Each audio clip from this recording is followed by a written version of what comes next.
See, Draven has been removed from Mr. Rolls. They don't want to deal with that. I think Thresh might be a consideration. Elise has been removed from Super Hot Crew. So there's a lot of options available here for SK Gaming, and it's quite different to what I was anticipating. Well, the final ban actually from SK will be Shyvana, taken away from Mima in the top lane. He's certainly been a player that's gone with that Shyvana on a couple of occasions, certainly. We'll see how that affects him here today. And the final ban actually, again, aimed in towards the mid laner. Jesus not going to have Orianna to play with this one. For me, a slightly stranger choice, but will that mean that Super Hot Crew are maybe aiming for that Ziggs? I think it could be the case. SK Gaming could first pick Ziggs. It's something that Jesus does very well with. However, it would be a little bit risky when you consider there are some assassins up and available. Now, Moops hasn't necessarily played too many assassins in the past, but the option is there for him if he wants to go that route. At the end of the day, I think we see SK going with a very safe pick. This is a guaranteed lane victory in the early levels because SK, Renekton rather, can generally shut down a lot of people. Well, the pick's actually coming in quickly from this one. That Renekton, as you said, for Freddy. On the other side, Thresh and Lulu picked up here for Super Hot Crew, telling us that Thresh is going to go over to Mixer #1. He's been super impressive with it. The Lulu again, is it going to go into the mid lane? Is there a possibility for it to go into the top lane? For me, that early of a pick suggests it might be a bit of a curveball. I think it's more likely to be in Moops' hands. When we've seen Mima playing, his performances on the bruisery type champions is significantly better. Trundle is also available, so Mima could go that route. Knowing Moops' slightly more passive farm style of champions, Lulu is just a little offshoot of that one. So I am expecting that to go in the mid lane for him. Well, on the other side, Pantheon was locked in by Svenskeren, along with the Annie support here as well, which is something that N-Rated has picked up a couple of times this season so far. Definitely not his most favoured support champion, but, you know, with Thresh already gone anyway, that's not that much of a surprise. So what that leaves for the Super Hot Crew in terms of standard junglers would be the likes of Vi or Wukong in this situation, potentially even Elise. We've seen some people playing it, but a lot more fringe. Zac is a champion that we've seen in North America. It has been picked up, it has been played a couple of times. It's a safe top lane pick. Last year, we've seen it in the jungle. So again, there are curveballs here from Super Hot Crew because we're not 100% sure where these champions are going to be going. Well, one thing is for sure, getting that Lucian over there on towards Mr. Rolls may just be a good thing for them. He has played well overall with that Lucian. You know, his performance against Gambit and the Copenhagen Wolves, where he put up some impressive scores on that, come to mind. But Zac coming in here for the first time in Europe there, you can see with his pick and win rates. We'll see if those change after, well, they will of course change after this game. Captain Obvious Joe, but for the better is what I mean. On the other side though, Vayne, something that Candy Panda has treasured and done well with in the LCS so far, and they're currently hovering over the Nidalee, and hovering turns into a lock-in for Jesus. So one of the key factors to picking a Vayne is not dealing with the Caitlyn lane, not dealing with somebody who can shut you down and really make your life difficult. In addition to that, if your opponent's composition is not necessarily the strongest at getting to you and killing you, that is a very good pickup. Vayne's going to be able to knock Zac away with the Condemn. Lulu's not necessarily the biggest of threats, so that's quite a smart lock-in here for SK Gaming because Vayne should be a little safer in those team fights. And Nocturne coming in there as well. And we can see we don't know his pick and win rate because, well, the darkness, let's just call it that. And again, Nocturne coming in, not a jungler that we've become used to here in Europe, that's for sure, by any stretch of the imagination really, but something that they've been preparing off stage. Yeah, and the one thing about the Nocturne pick is it's something that the Challenger teams run quite frequently here in Europe, and it's somebody that was very, very popular last year. I talked about how SK Gaming weren't necessarily afraid of Super Hot Crew's composition because a Condemn could deal with Zac. Now all of a sudden, if Zac gets a good slingshot and Nocturne uses his ultimate, the Paranoia, to throw himself onto Vayne, there is some kill threat, there is some kill potential. Get to him, fear him, and try grab some kills. So some interesting picks in this one for, I think, Super Hot Crew in particular. We're seeing first picks in the LCS on 3 different champions here for them. This is a new look for us, a new kind of Super Hot Crew style. Very interested to see how it goes. The one thing I like about the initiation power that Super Hot Crew have is once Nocturne flies in or Zac flies in, they start bouncing around, and Wild Growth knocks people up again. So there is quite a good CC chain that can come from those champions. We'll see how they can make that one work. But now that the players are loading into the game, let's check in and see how you guys at home called this one. With 63% of the vote, SK Gaming leads over Super Hot Crew. I'm not sure that's too much of a tough. surprise. I would personally call this 50-50. I think both of these teams have been playing well. The fact that Candy Panda got Vayne, which I think in our theoretical picks and bans, it was actually going to be removed. We'll have to see. For you guys at home, remember to stay tuned after the LCS because the European Challenger Series kicks off the second half of the Spring Series today, immediately after our matches conclude. But first of all, we're into Game 2. SK Gaming versus the Super Hot Crew. Two very much informed teams, 3 and 4 wins apiece in their last 5 matchups, and some impressive ones amongst them as well. Wins over Fnatic and Alliance for the Super Hot Crew. Wins over Roccat, Gambit and Fnatic for SK Gaming, their 3 wins that they were in those last 5. So very much important game. They're tied in the table. This is going to separate them. Now what I'm very excited about is we talked about how important the junglers are going to be in this game. I felt that Pantheon was going to be a contested pick. And I think to myself that this Nocturne is a pretty good counter to that. If you consider when a gank begins and Nocturne throws down his ultimate, it blanks out the vision for SK Gaming. So Svenskeren with his Grand Skyfall is going to have to jump in blind, miss accurately, or simply not jump in at all because he's not going to know exactly where the fight is going down. Really excited to see how this one all works out and things. And are we going to see anything at level 1? A couple of teams have been working a little bit more with level 1 and developing some more interesting strategies in there. N-Rated was always a big advocate of level 1 strategies and trying to work them in your favor. Currently we have a bit of a mirror going off. The Death Brush on either side of the river is going to be occupied by both Pantheon and Thresh down on the other side. But as it stands, it looks like we've got that standard line defense and then back off at around 140 to get your buff started. Yeah, and we'll have to see how this laning phase transpires. Remember, this is 4.2, so Mixer's Thresh has slightly lower attack range on his auto attacks, gone from 475 to 450. And N-Rated on Annie has got the longest range support auto attack in the game. So N-Rated is going to be looking to poke and try to get as much damage down to prevent Mr. Rolls and Mixer getting onto Candy Panda's Vayne. And it's a matchup that SK Gaming have run successfully in the past. So buff's going to be taken here. Candy Panda actually taking a bit of a hit down the bottom side from Mr. Rolls. And you have to be careful in this lane. Super Hot Crew do not mess about when it comes to down in the bottom, as we see Candy Panda there not got much health at all. If they hit level 2 here, which they will do a little bit slower than SK, judging by how those minions are coming in, they need to be careful. And Rated does have it. They're going to jump in. They're going to jump in there, but there is a stun coming down. There is the dive in. Candy Panda's low. The exhaust is down. Has Mixer got enough? They've ignited him back. Mixer's low. First blood for Candy Panda. Insane down in the Vayne lane, in the bottom lane. Securing the kill. Super Hot Crew did not use their flashes together. Mr. Rolls did not follow Mixer's flash exhaust up at all, and that ends up costing him. He gets the exhaust on Candy Panda, but thanks to the ignite from N-Rated, they give the first kill to Vayne, which is a terrifying thought. Terrifying stuff as things go forward. We'll see how Candy Panda actually keeps that one moving on, and he's going to stick around from that low health or not.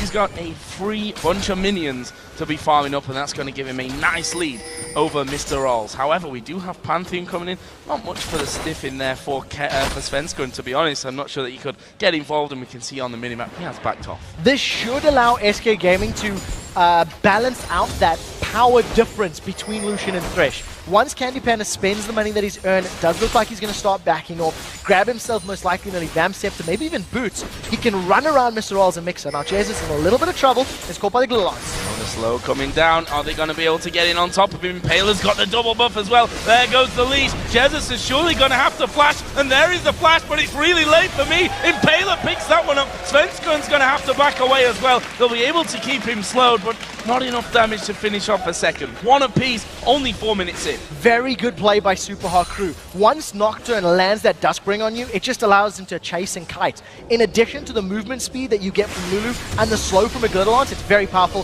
This is the duel. Sven's in trouble. Oh, Sven is in trouble here. The fear landing, bringing him back towards Impaler, but Impaler feeling like he's not got enough. Nidalee would already have spawned and was already working his way back up towards that mid lane area. In the end, Impaler backs off. That was such a great little duel. Svenskeren lands the stun, blocks the next auto attack thanks to his passive. As Svenskeren throws out the spear shot, the spell shield from Impaler blocks that one, and they both decided, let's not risk it. The moment Impaler started losing HP, he was in risk of being automatically critical hit thanks to Svenskeren's Pantheon. So I think wise play to back away. Impaler's got a kill, he's got a CS lead, and he did a little bit of counter jungling, so strong position to be in. Freddy's having fun up in this top lane here. Mima going very low. Of course, he does have that passive to bring him back to life should he end up going down. Offers a bit of safety in that lane, but also it makes you a very large target once that passive has been popped, we have to say. Now Freddy, with the fact that he's got Ignite, is going to be able to bully Mima's Zac around. This is an incredibly difficult lane matchup because Zac is basically a more effective Malphite in my mind. He's got very strong, long-range initiation that can offer a lot of CC with multiple knockups. The problem is, he's not really going to be able to out-damage or out-trade a Renekton in these situations. In order for Mima to stay sustained, he has to keep walking over those little globules of goo, which you see him doing repeatedly, but he's never going to be able to challenge Freddy or make Freddy's life very difficult without the help of a jungler. So as we revisit bottom lane here, let's have a look at some of the items after that first blood came in from Candy Panda. The Vampiric Scepter, along with his Doran's Blade. On the other side, a second Doran's was collected by Mr. Ralls. Not really much of a choice on that front. He needs to try and stay as even as he can with damage in that bottom lane with Candy Panda. We also saw the coin coming out from Enraged for him to get that extra gold rolling in. Yeah, thanks to the assist very early on, he's already going to start scaling sooner than Super Hot Crew's Mixer will be. The one thing that we have seen from Enraged whenever he is on Annie, his engages are always very, very good. Annie is banned out against SK many times. It's one of the go-to bans because of the strength that Enraged has on this champion. He's got that stun primed up and he's just trying to zone Mixer and Mr. Ralls. He's doing a pretty good job of it right now. You see Mr. Ralls using his greater range to poke Candy Panda down. Yeah, and good aim as well, going through them. We'll see how that one all continues to develop. In that mid lane, of course, Jesus did die a little early on. A messy fight that came from the mid lane all the way around towards that Wraith camp. Actually ahead of Moops in CS at this point. 2 Doran's rings for him. The Chalice over on the other side for Moops. Going to give him a bit more spam ability, but maybe more importantly, a bit more protection from Jesus' spears. So one of the things I want to highlight from the fact that Jesus is playing that Nidalee is that Ziggs was available. Now on this patch, Ziggs, his minefield did take a bit of a knock. So the damage is reduced on multiple minions hit. So Jesus has decided to go for a champion that has less wave clear, but significantly harder hitting poke. Going to throw out their spears, and it is a champion he has played in the past. Yeah, twice, in fact, ending with 2 kills in both of those ones. We'll see. Well, he needs to have more kills, I think, by the end of this one, and certainly more assists, if anything, other than kills this to come down for him. Does get his blue buff here given over by Svenskeren, and that's going to give him a bit more time. He is now 6 as well, which will make him feel a little bit more safer about getting away, but also maybe starting off fights as well. What I like about the pickup is it makes sieging so great. Nidalee can stand there, just spam out spears, and when a spear connects, you've got Renekton and Pantheon that can just dive in to either get the kill or to force Super Hot Crew away and allow Candy Panda to get on the tower. And in the pre-game video, Super Hot Crew was saying, shut down Candy Panda split push, stop Candy Panda split push, let's deal with Candy Panda split push. They've gave him the best split push champion in the game in terms of AD carries, because Vayne can duel, can split, and it's very difficult to shut down if he gets ahead. Which he has done early on, although Mr. Rawls, credit where it's due, has pulled a good few minions back from this one, only 4 behind at this stage. There's a blue buff for Moops as well over on this Lulu, which we're seeing more and more appearing in this middle lane. Certainly a great champion. Have we been fully impressed? Have we seen the massive or the full capabilities of the Lulu yet? So out of the Korean and the North American scene, I think we've seen some great Lulu players. Link, in particular in NA, stands out as a good player, and we've seen it a few times in EU. But Nukeduck is the only player that's really impressed me with how he controlled. Now we do see the first man drop on Mr. Rawls. The man drop, the bear drop coming in. Rawls is dead from this one. Not going to be able to escape that, I'm afraid. Double stuns. There's just no getting back from it. There's nothing he can do about that. He used his barrier, but look at this. Impaler going to use the darkness to get in, but he can't catch Jesus, who actually did use his flash there just to back up. We'll see if Super Hot Crew can take the tower. I don't think so at this point. And that leaves SK with control over the bottom lane and sets them up there for Dragon. Yeah, very, very good play from SK. They grabbed themselves a kill on Mr. Rawls, instantly chain that into a Dragon. So this is going to give them a nice healthy gold lead. We did see a decent attempt from Impaler, but he didn't follow up Jez's flash. They've got caught Impaler! Oh, it's a lot of damage. Didn't follow on from that one. He actually got condemned onto the corner of the wall. Could have spelled a little bit of disaster there for Impaler after losing out on the Dragon as well. But SK certainly will be happy with this one. Taking that early lead with the Dragon, and now that kill lead as well at 2-for-1. It leaves them just under 2,000 gold in the lead of this game as we approach 10 minutes in. So this makes Super Hot Crew's next couple of minutes very, very important. Because they're already falling behind in gold, you can see their lanes are basically in favor of SK Gaming. You've got Renekton, who's got a good, healthy CS lead on Mima. You've got Vayne, who's got a kill under her name already, got a couple hundred gold lead. If Super Hot Crew do not stop the rot right now and combo a good Zac engage in conjunction with Nocturne engage, SK can just start to spiral this game out of control for Super Hot Crew. Well, this top lane there, we just saw that Zac is still behind this one, 20 CS. In fact, and Freddy doing a good job of standing on those blobs to stop Mima getting those heals back into things. And you know, Mima struggling with that one. He's going to have his Sunfire Cape done in just a little while. And I don't think he should necessarily die to Freddy, especially with his passive still available from that one. But certainly he's going to be feeling a little bit of pressure to make sure that he hits every last hit. I think he's feeling a lot of pressure right now. 10 minutes in, he's 20 CS down. You can see Freddy just started to invade on Super Hot Crew's jungle. So with SK having a little bit of control in this top area of the map, you could combine Freddy's invade with Svenskjaeren's Grand Skyfall, and that could be a good way to start challenging, maybe even focusing Impaler. Don't give Impaler the chance to counter gank with Paranoia if you're jumping on him first. We'll see how SK play this one out, because that's a lot of deep vision on the side of Super Hot Crew's jungle. I like the move as well. They know that Nocturne is now not at least on that side. And here comes the Pantheon drop right in there. They're going for Mixer. The bear comes down on top of him as well.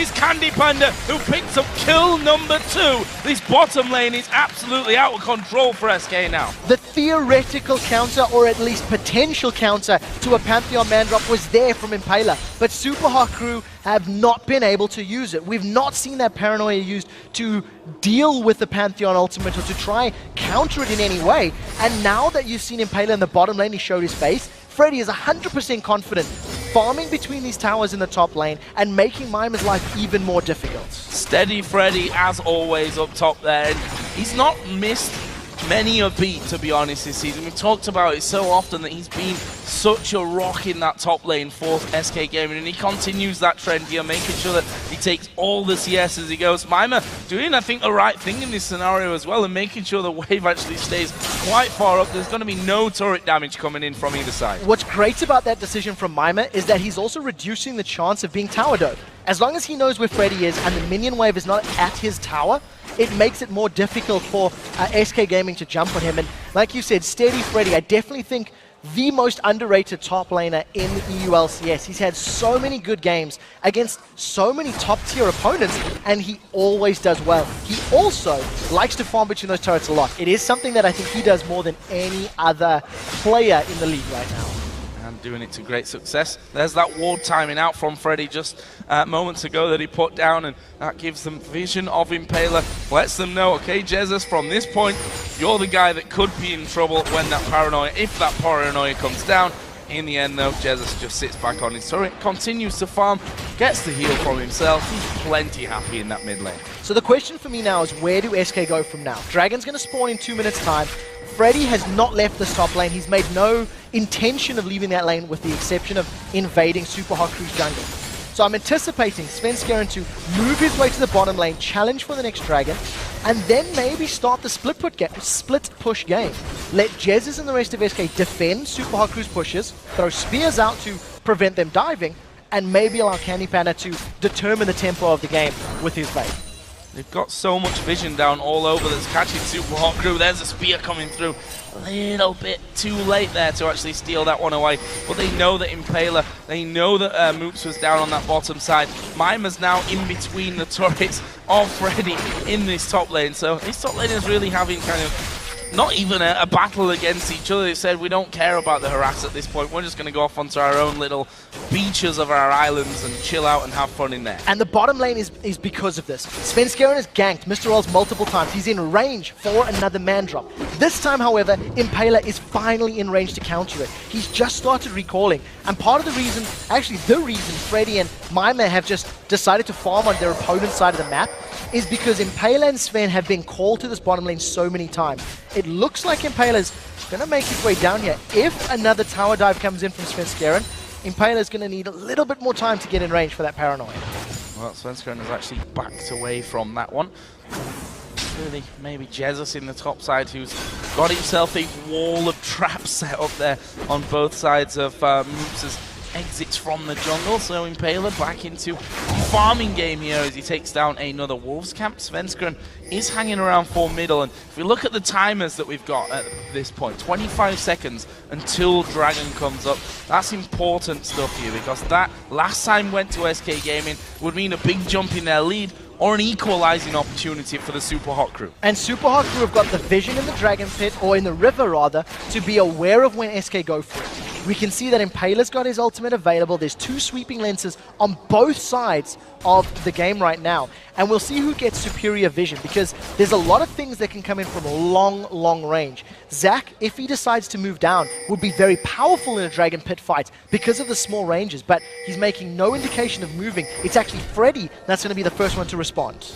Well, we see wards cleared here by SK Gaming. Dragon is going to be pulled out of the pit with 3 men taking that one off. They're using Jesus basically as a zoner at this point, throwing out those stuns. They're going, Impaler taking a lot of damage. Wild Growth does come down, and a Condemn through the flash there actually had already connected and pushed Mooks against the wall. SK have very commanding positioning here on the Dragon. Can they steal it? Impaler comes in. He's not going to get the steal, and he may well just die. There's the finishing blow this time from Enraged. The box goes down, but will they escape? The man drop comes in. Who are they going to go for? It's on towards Mixer, and he's a dead man as well. Svenskeren picks that one up.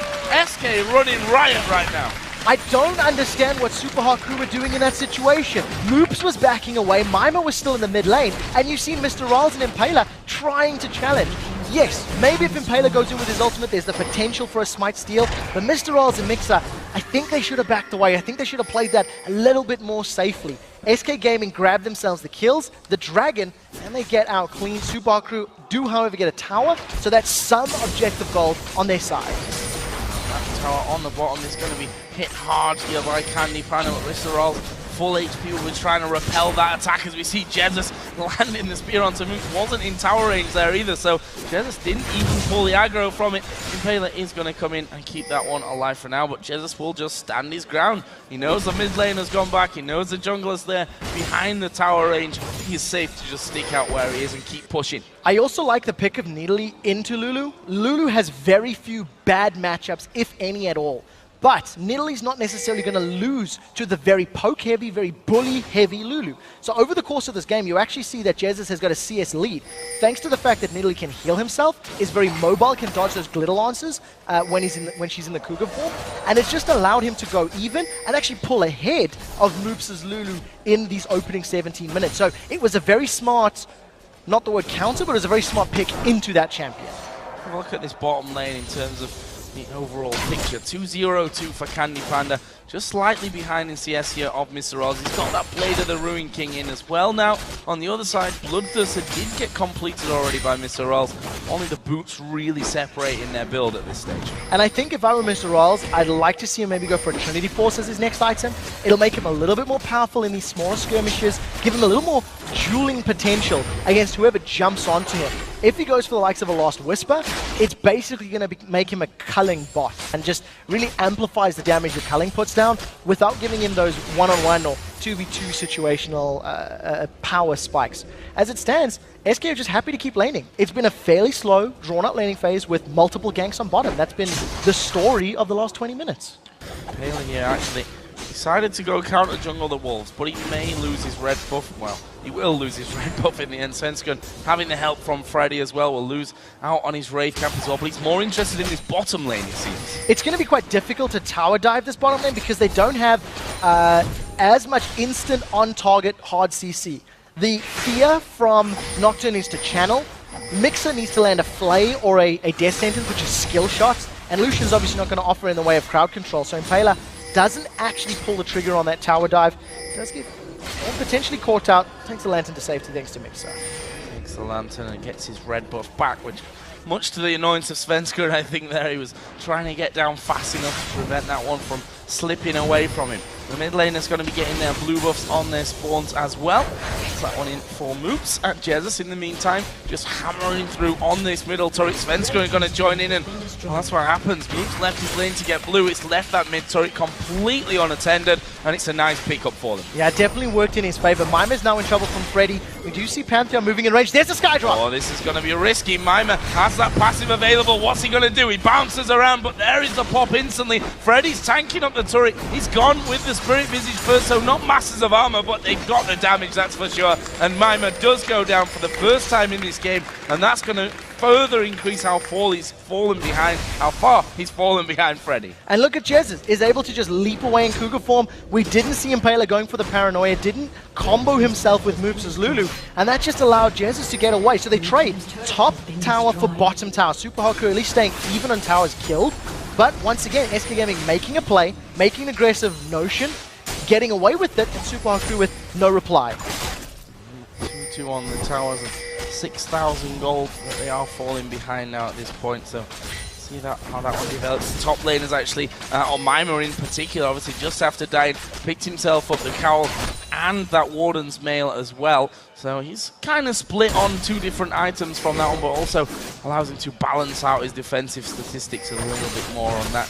One thing that he's struggling with, of course, is that farm, because Freddy's just been a beast in the top lane, been harassing him constantly as he comes out to farm, and up until, to be fair, 20 minutes in this game, despite the harassment, it managed to stay alive. Yeah, nobody actually went there though. It was just leaving the top laners on an island, and they farmed themselves up. Jesus is hiding in the bush. Spear does not connect, but Super Haku will be aware of it, and you see they back away instantly. The biggest story of this game right now is the fact that Candy Panda is ahead on CS and kills. Oh, they're going on in rated! Paranoia goes in there, Impaler gets the wild growth. They've gone for Candy Panda. They've got Candy Panda as well. Moops goes down. There is Tibbers on towards Mixer. I think they're going to have to back away here, SK Gaming. They do start to back away. Jesus going to throw a couple of spears over the side. Doesn't have the range to land on towards Riles, who stepped back to avoid it. There was another one thrown in. Meanwhile, Freddy having a good go at this middle tower. Mimer's up in the top lane pushing the tower down as well, and the reason that Super Haku got away with that fight was the fact that Mixer landed the hook on Candy Panda. Super Haku invested all their damage onto the vein of Candy Panda, even though Impaler was sort of zoning people with that paranoia, and worked out in his favor.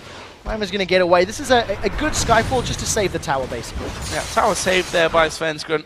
That should be off cooldown once he gets called in, although that takes him about as far as he could possibly be away from the Dragon, which has spawned in, and we can see that the Super Hot Crew have already made their move over towards it. There is a timer on this one. Oh, they know that the Grand Skyfall is not available, so this is actually a smart play from Super Hot Crew, realizing that SK can't jump in there, and I think realizing that SK were backing away and dead, this is a very quick, good decision-making play for the team.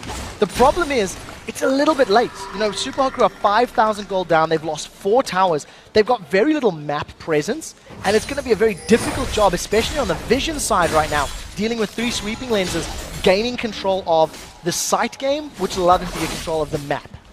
A couple of other items coming in. The Black Cleaver for Svenska. Actually, we see Impaler going a little bit of a different route this time, and he's going to be building up towards that locket. So we've seen the locket pickups into the shield. Freddy's in a little bit of trouble. I was thinking Mimer's going to go in to sides against it. And we've seen the lockets generally on junglers that get ahead. Normally, if you've got a couple thousand gold from some kills or some towers, the shield that you get from Locket of the Alliance Solari after upgrading from Aegis works very well in your favor. At this point, I think because Impaler's behind, and his team is behind, the stats that that item will give him should at least make up some of that deficit, but it's by no means going to be enough to make up 6,000. There's another blue buff picked up by Jesus, who has a Rabadon's Death Cap now added into the themes of Holy Grail from earlier on. Our top lane is going to be a continuation of head bashing between Crocodile and Zac. Mima obviously going to take quite a bit of damage from it, but he doesn't seem too worried. He is a red buff takeout once again. Second time in a row for SK. Impaler replied last time by taking away SK's red buff. We'll see if SK can get down there and control theirs this time around. It's so much riskier for Super Hot Crew to go that deep into SK's territory because they have so few towers to fall back to. We do see SK with an aggressive invade. Impaler's in trouble. Oh, Impaler in more than a little bit of trouble from this one. It's a good spear. The spear flashed away from there, and somehow he manages to live through that one very, very closely. I'm even caught out as we are going to see Mima again push towards that turret by Freddy, and here comes the man drop. Can they lock him down? He tries to jump up in the air, but he's been stunned already. Freddy gets the kill. Jesus has come on to help out with that one. Didn't even need him. That's another kill. Yeah, Mima didn't have his passive to come back up, so unfortunately he gets taken down. When he's bouncing all up and down, gets that tenacity, allows him to at least get away from the stun a little quicker. Now the rest of Super Hot Crew trying to defend. Oh, there is Mixer caught out by Tibbers. They're going to throw a lot on him. Wild Growth actually coming down as well, and Rated is going to die from this one, and they've repelled this attack here. This is good from the Super Hot Crew. Spears coming in from the side there as well, but in the end, I suppose a drawn out 1-for-1 in the end. Yeah, trading support for top lane. Had Mima been in that fight and been able to offer some initiation with the elastic slingshot and let's bounce, that could have gone so much better for the Super Hot Crew, but they didn't have that front line. Once again, we've seen Impaler diving on the back. This time, instead of trying to zone out Enraged and the rest of the team, Impaler tried to zone out Candy Panda. Used that paranoia, threw down the fear on Candy Panda, and Candy Panda was forced to back away. He wasn't on the tower, he wasn't on the champions, and it allowed Super Hot Crew to get the kill and get out. Now, a few more items being picked up from this one. That Locket of the Iron Solari, for example, now done. Actually was done just before that last fight. The Lich Bane in there for Lulu as well. Lucian's got his last Whisper on top of that Bloodthirster. So a little bit more developed in terms of items here, the Super Hot Crew. Kind of showed during that last fight where they were able to do more, able to repel SK Gaming from that serious attack up onto the inner turret in the top lane. Yeah, and of course, SK were quite overextended. They were fighting behind the turret. They took a lot of damage early on. And because Freddy wasn't able to run amok in the backline, Freddy was forced very, very low, took a lot of damage from the tower and from Moops' Lulu. He didn't offer anything in the way of zone control or presence. So without that front line, SK are a little bit fragile. But they do have a 6,000 gold, 7,000 gold buffer right now. So they can afford to play a little riskier because they've got the additional stats to actually mitigate that risk they're taking. One thing that we've not heard from the crowd here or from us yet is ooh when a spear comes out, but we're getting to that level now. Another blasting one added in. And there, of course, was the ooze from the crowd. I kind of asked for that one. So part of the reason it hasn't happened, I think, is because we've had no real siege situations. We haven't seen Super Hot Crew sieging down SK's turrets where defensive spears would hurt, and we haven't seen SK grouping up under a turret of Super Hot Crew to throw them out. What's basically happened is SK Gaming have had better ganks, which has given them turrets uncontested. And because of that fact, Super Hot Crew have not really been too worried about those javelins. As you were talking about it though, we do see a group of SK Gaming members starting to move towards that inner turret, so we might have our first ooh moment of the game. Well, I can only hope so. In that last game we had a few moo moments as well with the Alistair. Oh, and there it is! Mr. Owls down to half HP. There we go. I knew it was going to happen. Good stuff. Jesus throwing them out to Impaler as well. And he can keep pretty much everyone's zone from this. Impaler's just looking for an opportunity there if things do get started. But to be frank, with Lucian going so low from that one, the threat of Nidalee always on this side entrance into the jungle is always going to be a pain to defend. That turret, SK Gaming take another one. It puts them 5-2 up on that front and a very solid gold lead now. So I want to go back to the pre-game video that we heard where Super Hot Crew said in order to beat SK, we have to stop this split push. One of the probably the best counter to a split push team or a team that is split pushing is hard engage.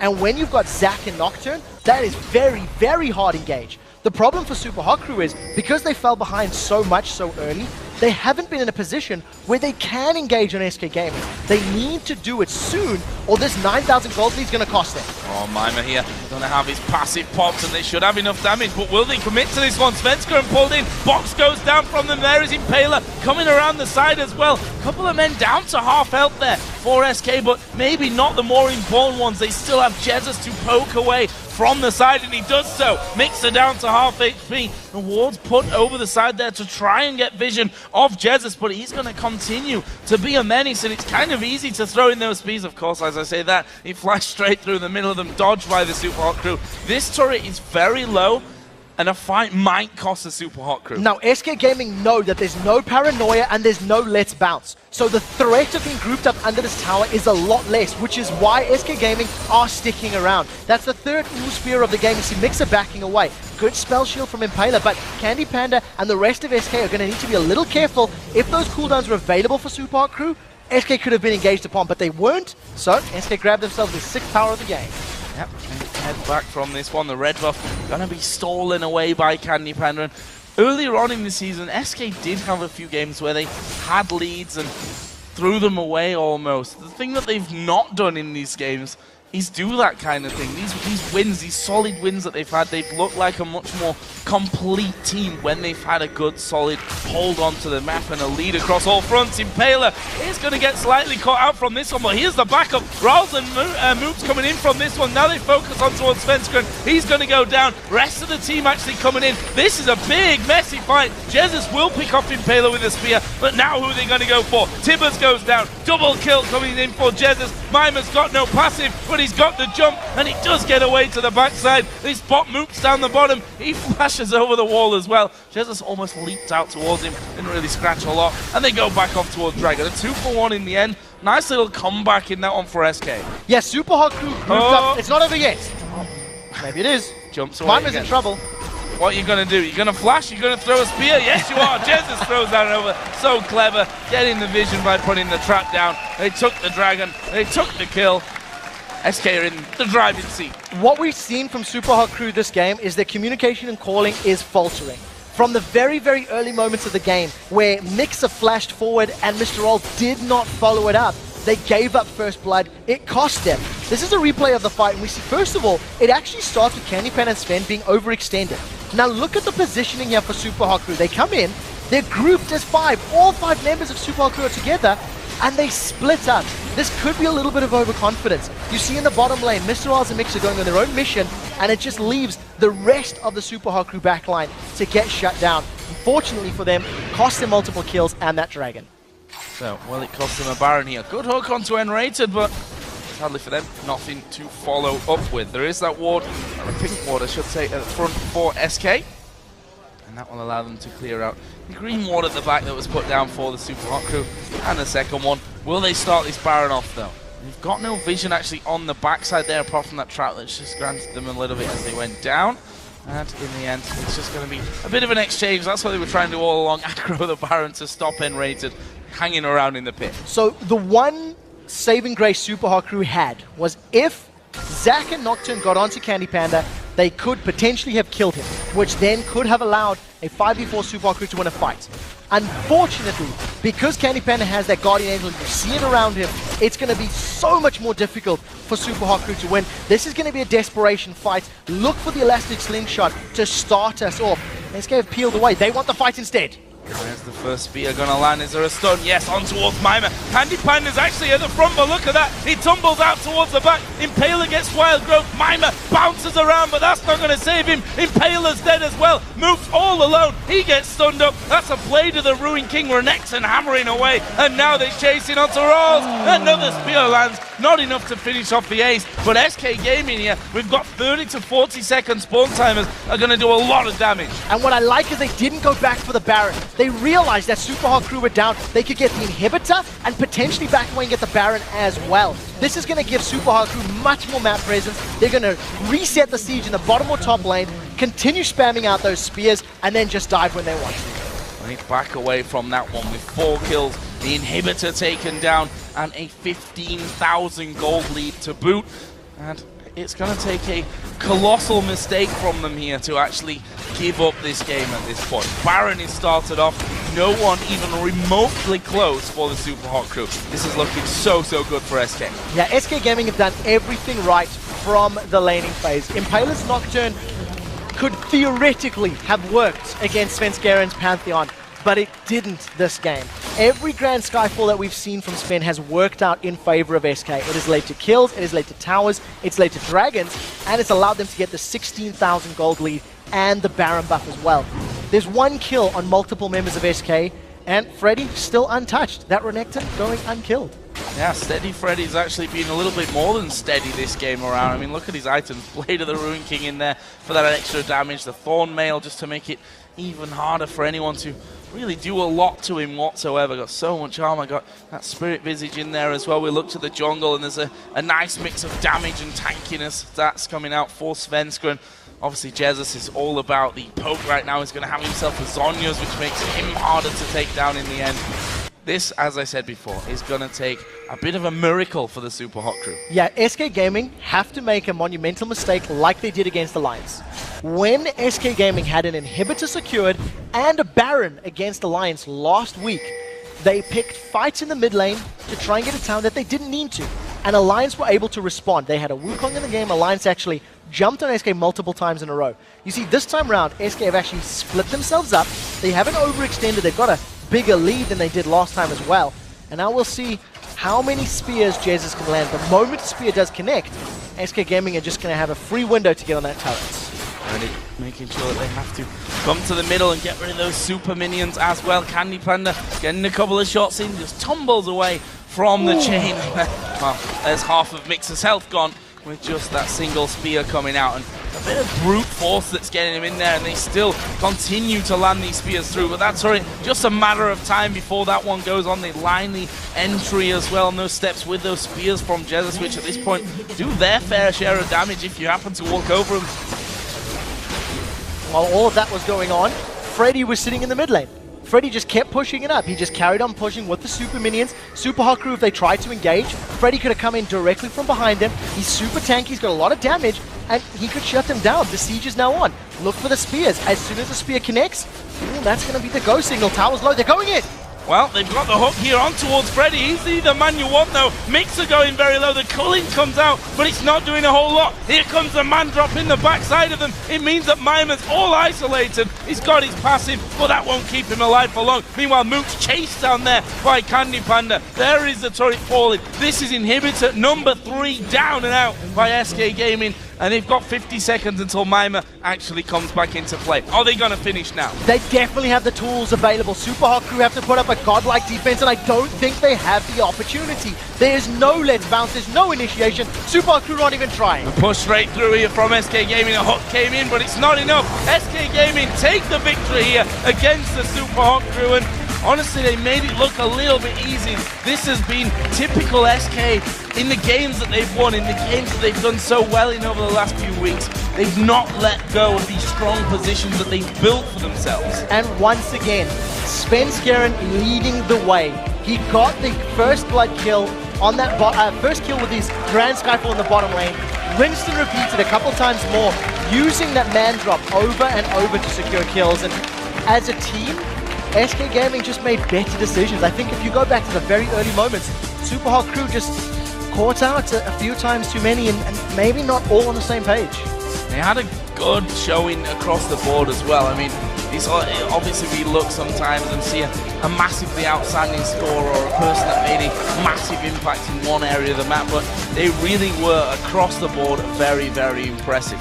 I think every member of SK Gaming did the exact job that was required for the game. They didn't make overly risky plays. When there was dragons available, they grouped up, they fought for dragons. If there wasn't, they just sat in lane. They didn't go very, deep into the enemy jungle, and the few times they did, they always got wards down. It was always very calculated. So if I would say anything, that was probably the safest play we've seen from SK, and it worked out because everything they did was calculated, it was for an objective, and it worked in their favor.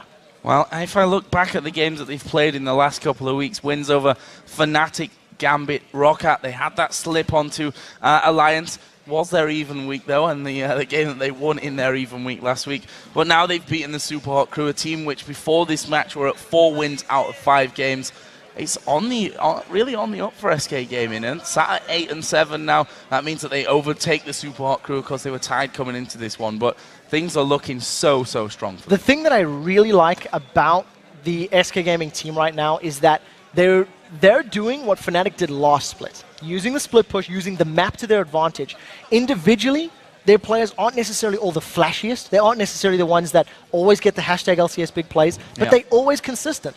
You seldom see a member of SK Gaming underperforming or really losing their lane or being stomped. It's always on par with what you need and what you expect at this level of play. Brilliant stuff. Another win for SK Gaming, guys. We need to head back to base, but when we return, Shocks and this guy here next to me will be speaking with Jesus from SK Gaming. Then it's on to Millennium, who desperately need a win to start climbing the table, versus the second place Gambit, who are back in action this week with all their starters in place. But first, let's hear how Aranea hopes to break his curse against the men in suits.